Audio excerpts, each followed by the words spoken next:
As ons na die huidige graanmarkte kyk, sien ons dat fondse 'n begin van rigting verander en dit gee vir ons 'n baie belangrike aanduiding van wat met pryse nou oor die korttermyn kan gebeur. Ons kyk na hierdie en meer in hierdie week se John Deere graanmarkoorsig wat met trots aan jou gebring word deur John Deere en Zematic Irrigation Systems.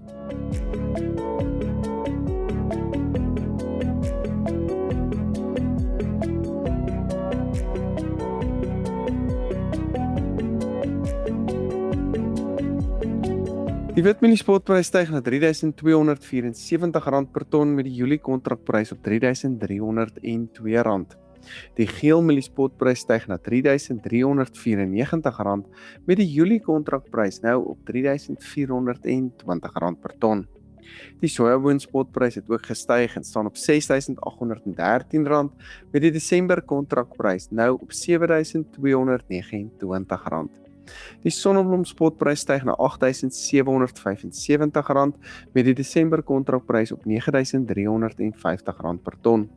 Die koringspotprys styg na R5,790 met die Desember kontrakprys op R5,850 per ton. Die sorghum invoerpariteitsprys geland in Durban staan tans op R4,391, uitgedopte Argentynse grondbone op R24,508 met die katoenprys wat verder styg na R11,260 per ton laasweek. Soos ons kan sien, het ons nou 'n bietjie ondersteuning in die koringmarkte begin sien wat hoofsaaklik gedryf word deur 'n baie erge droogte in die koringgebiede in Amerika. Ek dink egter die swakker rand speel ook dalk 'n mate van 'n rol in ons beter plaaslike pryse. Daar word selfs gepraat dat hierdie droogte in sekere areas die droogste in 134 jaar is, wat geweldige skade nou aan die Amerikaanse koringoes kan aanrig en dus pryse op Chicago skerp opgedruk het.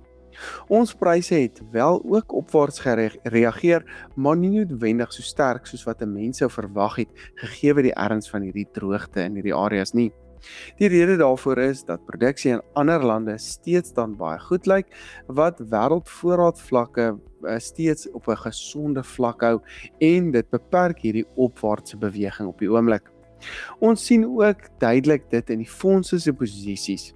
Ten spyte van die droogte het fondse eerder hulle kortposisies dan begin verhoog, wat daarop dui dat hulle wins neem op hierdie hoër pryse en dat baie van die weerrisiko dan reeds in hierdie markte ingeprys is en dat fondse se bereidwilligheid om blootstelling verder te verhoog dan begin afneem het. Gevolglik lyk dit of die mark nie noodwendig sterker vraag sien nie, maar eerder dat die globale aanbod steeds voldoende bly, al is daar weersprobleme in Amerika. Dit beteken dat die opwaartse potensiaal in koringpryse internasionaal steeds ongelukkig dan beperk bly. As ons 'n bietjie oorbeweeg na die mielie en die sojamarkte, het ons gesien vir mielies dat fondse begin het om hulle langposisies bietjie minder te maak, wat daarop dui dat die mark van 'n meer positiewe na 'n meer neutrale fase tans begin beweeg, veral in die afwesigheid van nuwe ondersteunende nuus. Alhoewel fondse steeds netto lank is vir mielies en dis nog versigtig optimisties bly, het hierdie blootstelling afgeneem na mate aanplantings in Amerika dan nou vorder en daar groter sekerheid oor hulle nuwe oes dan begin kom. Ons sien dus dat kapitaal begin uitvloei uit mielies soos die storie minder oortuigend raak vir nou, veral vir die ou seisoen. Aan die ander kant bly die sojaboonmarkte in 'n meer positiewe omgewing. Hierdie sterkte word gedryf deur die verwagting van verhoogde vraag na veral sojaolie wat sterk gekoppel is aan hoër energie en hoër oliepryse, veral met die konflik wat ons nou in Iran sien. Fondse hou dus steeds vas aan 'n groot deel van hulle langposisies wat dui op 'n sterker vlak van oortuiging en moontlike verdere opwaartse potensiaal vir die sojaboonmark. Ons sien ook dat kapitaal relatief meer na sojabone nou vloei, wat die verskillende momentum tussen die markte verder beklemtoon. Maar 'n mens moet nie net kyk na waar die fondse tans staan nie, jy moet kyk na waarheen hulle beweeg en ook hoekom. Dit gee vir ons 'n goeie aanduiding van hoe bereidwillig die mark is om risiko te neem en uiteindelik hoe die pryse beïnvloed kan word deur enige verandering in die markte. Voor ons verder kyk, is dit belangrik om te noem dat die globale mielie en sojaboon voorraadvlakke steeds baie goed bly, wat enige skerp opwaartse prysbewegings oor die korttermyn kan beperk. Wat ons nou fyn moet dophou is die weer in Amerika tydens die mielie-aanplantings. As reën aanhou en begin inmeng met hulle vordering, kan sommige hektare oorskuif na sojabone wat weer ondersteunend vir mieliepryse kan wees. So dis iets wat ons regtig fyn moet dophou. Amerika sit eintlik in 'n baie soortgelyke posisie as wat ons tans is. Groot ou seisoen voorrade wat pryse wat dan verder onder druk kan nou hierdie seisoen, terwyl die mark al meer begin fokus en een oog op die nuwe seisoen begin sit. Daar is natuurlik ook die onsekerheid rondom geopolitiese faktore soos die Iran situasie, maar die grootste vraag bly hoe aanplantings in die volgende seisoen beïnvloed gaan word deur stygende insetkostes. Dit kan veroorsaak dat die mark volgende jaar heeltemal anders lyk as wat ons hierdie jaar gesien het. Die laer pryse wat ons tans sien, het reeds addisionele vraag begin skep en indien ons weer in 'n negatiewe weergebeurtenis byvoorbeeld inbeweeg of produsente skuif na alternatiewe gewasse soos grondbone en katoen en ander kommoditeite, kan die vraag en aanbodbalans vinnig verander vir die nuwe seisoen en pryse baie beter laat verhandel. Terwyl ons praat van alternatiewe kommoditeite, het katoenpryse dan baie mooi gestyg sedert die begin van hierdie jaar. Dit kan toegeskryf word aan laer produksie, moontlik omdat produsente na mielies en sojas beweeg het, sowel as beter vraag. Hoër oliepryse het ook die kostes van sintetiese materiaal verhoog, wat weer die vraag na katoen ook ondersteun het en dis ook pryse opgedruk het.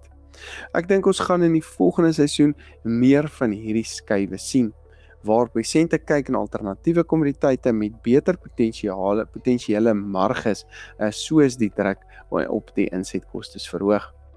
Vir ons om van plaaslike mielie en soja voorrade dan ontslae te raak, soos bietjie na die plaaslike mark kyk, voor ons volgende seisoen, sal pryse nader aan uitvoerpariteite moet beweeg.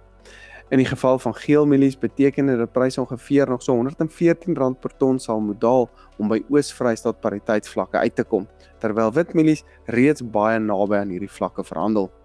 Hierdie aanpassing kan op een van twee maniere plaasvind. Of plaaslike pryse beweeg dan laer om uitvoere te stimuleer, of ons sien sterker internasionale pryse op seebod en of die swakker wisselkoers wat dan plaaslike pryse ook kan ondersteun en dit nader aan pariteite kan bring. Ten slotte, die weer en stygende insetkostes gaan waarskynlik die grootste drywers van die volgende seisoen wees, met interessante markbewegings wat verseker nog vir ons voorlê, soos ons die volgende seisoen dan begin beplan.